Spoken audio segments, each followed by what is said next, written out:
Hi, it's Emily. I'm out in my backyard. I've got my bucket and I've got fresh apples on this tree. I'm going to pick some and then show you how to make a delicious apple cobbler. My little chicken's out here with me. She likes to eat the apples that have fallen on the ground.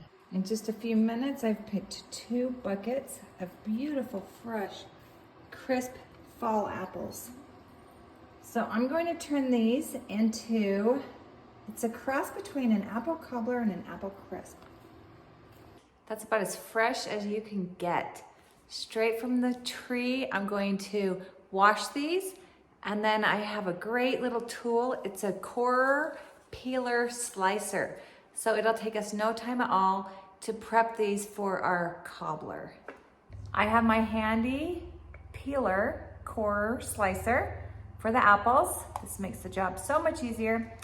And then I've got a bowl of water, and I'm going to put 3 little packets of True Lemon in with my water to keep the apples from turning brown. So I've got my water, I've got my apples. Let's get slicing. Now this might just be one of my best purchases to date on Amazon. I love this thing. $20 gets you this peeler slicer corer all in one. It even came with an additional peeler and corer, so I can change these out when these get dull. I have run so many apples through this in the last week and it's still going strong. This little arm is to suction cup this down so it doesn't move while you're peeling apples. So I'm going to put it on a hard surface and then pull the lever, and then it's stuck. So all you do is push this lever down, pull the arm back, and then these 3 little prongs stab into the top of your apple, and then you just turn this crank and it will start peeling your apple, and then it cores it, and then it's done that fast. And then you just pull this off and check out this little apple slinky. These are fun just to eat like this, or I've been dehydrating these a lot lately, trying to use up all my apples. I've got 5 apple trees. So if you're dehydrating them and you want a full circle, you just cut halfway and you stop in the middle, and then you've got perfect round apples, little apple rings.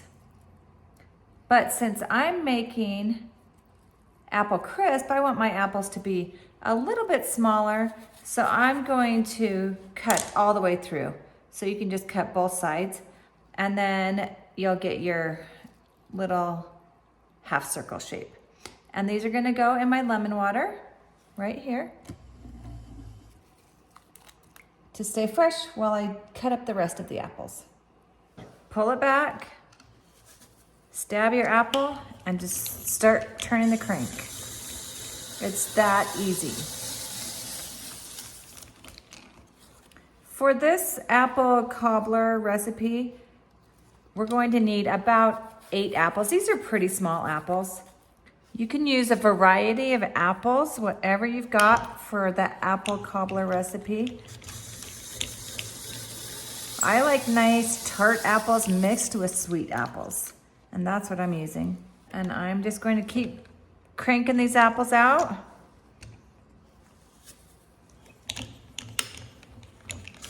I might actually do 9 apples. I definitely don't want to go skimpy.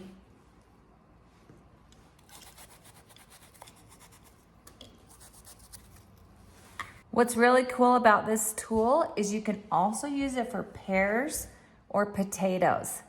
I've tried the pears before, but we have yet to peel a potato. But I think it'd be really fun. It would kind of be like a curly fry potato. Okay, I've got 9 small to medium-sized apples all sliced up and ready to go. I'm going to drain this lemon water, and then I'll show you the next step. So to the drained apples, I'm going to add about 3/4 of a cup of sugar. So there's some sugar, a little bit more for good measure.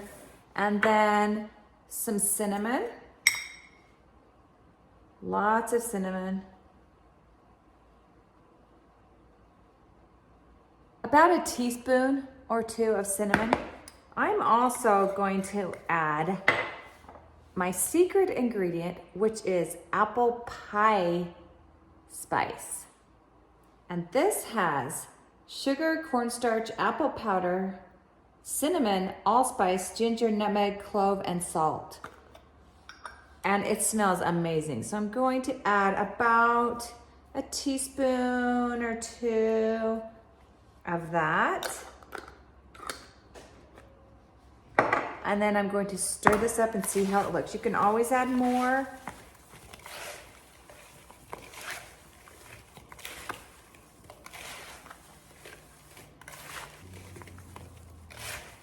So if you want to cut back on the sugar on this and use half a cup, it's how sweet you want it.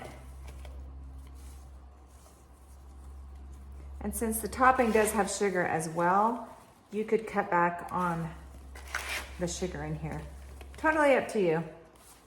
That's how the apples look. I think they look a little light on the cinnamon, so I'm going to add a little bit more.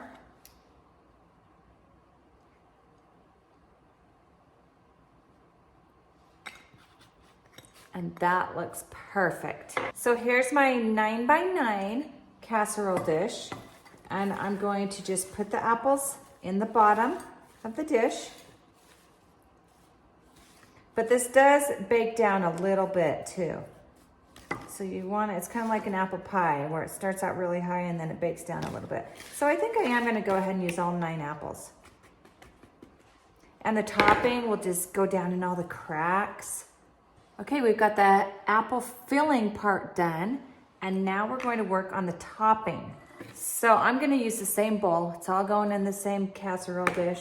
Not going to dirty another bowl. I want about 1.5 cups of flour. And I like a lot of topping. I'm going to add about 2 teaspoons of baking powder. This is a tablespoon. So I filled it about 2/3 of the way full. And now I'm going to add more sugar. There's a reason this is so delicious and sweet. About 1 cup or so. You could also add brown sugar to this. Or you could do like 3/4 of a cup of white sugar and 3/4 of a cup brown sugar. That would be really good. I'm going to add about a teaspoon of cinnamon. See how that looks? And then some more of this apple pie spice to tie it all together. Maybe a teaspoon of that. And then 2 eggs. I've got 1 brown and 1 greenish blue from my cute little chickens. 1, 2. And I'm going to add some of my homemade vanilla. Do you see those vanilla beans? This is the best stuff. And I've got a video on this too, if you want to watch it. Then I'm going to stir this up. Just with the fork, you don't need to get it perfect. And this is where I'm putting my own spin on this recipe. I love apple crisp because I love oatmeal. I love oatmeal cookies. I think oatmeal tastes so good when it's baked, especially with sugar, right? So what I'm going to add to this to make it not only an apple cobbler, but kind of a hybrid apple crisp is I've got these packaged Quaker oatmeal and it's already flavored. This is maple and brown sugar. So it's already got some nice brown sugar and maple flavoring in there. I'm going to add 2 of these packets. You could use, there's a cinnamon roll oatmeal flavor that would be really good. Or you could just put some quick oats in with your mixture if you don't have these packets. But it does add a little bit more layer of flavoring and sweetness. So this doesn't have to be perfect. There's still going to be a little bit of powder, and that's great. It's going to all bake into those apples, and we're going to put butter on the top. So when you get that mixed, you're gonna pour it over the top of your apples. Oh, you guys, this smells so good. I can smell the vanilla and that sugar and the apple pie spice. I want to get it into every little nook and cranny because the topping actually is the best part. And then you can serve this a la mode. You can put some vanilla ice cream, some old-fashioned or vanilla bean ice cream on top of this, or you can make your own whipped cream, whatever your heart desires. If you want to be low maintenance, just get one of those spray cans of whipped cream. You could put caramel sauce over this too. Be like eating a caramel apple. Okay, see how this is kind of in a mound? That's what we want because it's going to bake down. I just want to get lots and lots of this yummy, sugary topping on here. Look at that masterpiece. It's a really good thing we started with healthy apples because we've added a lot of sugar and now we're adding fat to this recipe. So slice up your butter. It can be cold, it can be room temperature, it doesn't really matter. And then we are just going to lay it on top of this delicious, crumbly, cinnamon sugar, oatmeal topping. And this butter is going to melt down, and see how powdery this is? It's going to melt down and get this all incorporated. I need to spread this out a little bit better. There we go. There's our apple cobbler crisp. I'm going to put this in a 350-degree oven for about 50 minutes. Oh, look at this. Doesn't that look good? It's bubbling, it's golden brown. The butter melted into the topping. You can see the filling coming up through the cracks.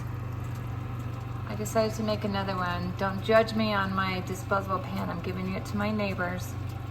I'm gonna share my apple, but between 45 and 50 minutes, that is perfection. I just got the apple cobbler / crisp out of the oven. It looks so good. While it was baking, I took the dogs for a walk. It's 70 degrees. I mean, what a beautiful day. I love fall so much and I love baking, so this is a great time of year for me. I hope that you make this apple crisp and enjoy it as much as we do. Thanks for watching. Oh wow, look at that. Does that look inviting? You can see the cooked apples. I've dished mine up a la mode. Some vanilla ice cream, a little bit of caramel sauce. I cannot wait to dive into this.